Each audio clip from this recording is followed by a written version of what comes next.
Magandang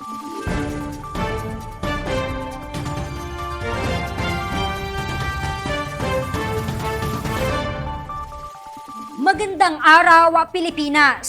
Ito ang Valiente News hatid sa inyo ng Office of the Vice President. 13 barangay sa bayan ng Pandan sa isla ng Catanduanes ang naalalayan sa inilunsad ng malawakang relief operation ng OVP Bicol Satellite Office. Naging prioridad sa aktibidad ang pag-alalay sa mga pamilyang nasalanta ng Super Typhoon Uwan noong nakaraang taon. Si Jera Gomez sa report.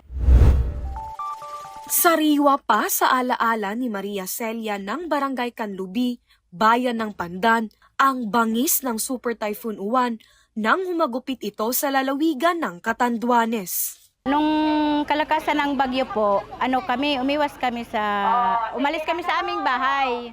Tapos lumipat kami sa evacuation. Tapos yung yung mga alagang nilagay namin sa mataas na bundok para hindi matangay ng tubig. Inuna namin yung yung mga anak. Tapos kami naman na mag-asawa, lumipat din kami. Ipinagpapasalamat naman ni Maria Celia ang agarang aksyon at paglunsad ng malawakang relief operations ng tanggapan sa pamamagitan ng OVP Bicol Satellite Office. Napakalaking tulong po. Maraming salamat po sa lahat-lahat. Maraming salamat po kasi nakaalalay sa amin ng aming pamilya yung mga binigay ninyo. Nakapag-uwi rin ng food packs na naglalaman ng pagkain ang senior citizen na si Lola Estrella. Yun ang pinaka mahirap na bagyo dito sa amin. Medyo yung hangin niya, hindi naman masyadong malakas kaysa doon sa Pipito. Kaso ang ko talaga ngayon, tubig dagat, sir.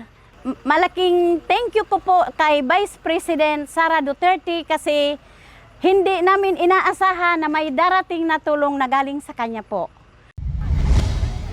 Base sa datos, umabot sa 1,571 na food packs at relief boxes ang ipinamahagi ng OVP Bicol Satellite Office sa 13 barangay sa bayan ng Pandan, Catanduanes.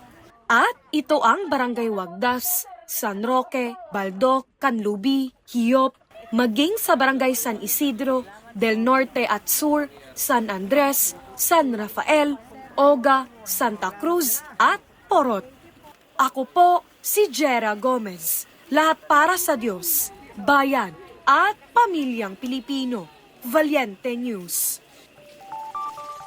Barangay Del Norte at iba pang lugar sa isla ng Catanduanes binisita ng OVP Bicol Satellite Office. Yan at marami pang mga balita ang dapat abangan dito lamang sa Valiente News. Ako si Claudette Loreto para sa makabuluhan, naninindigan at matapang na mga ulat at impormasyon. Maraming salamat.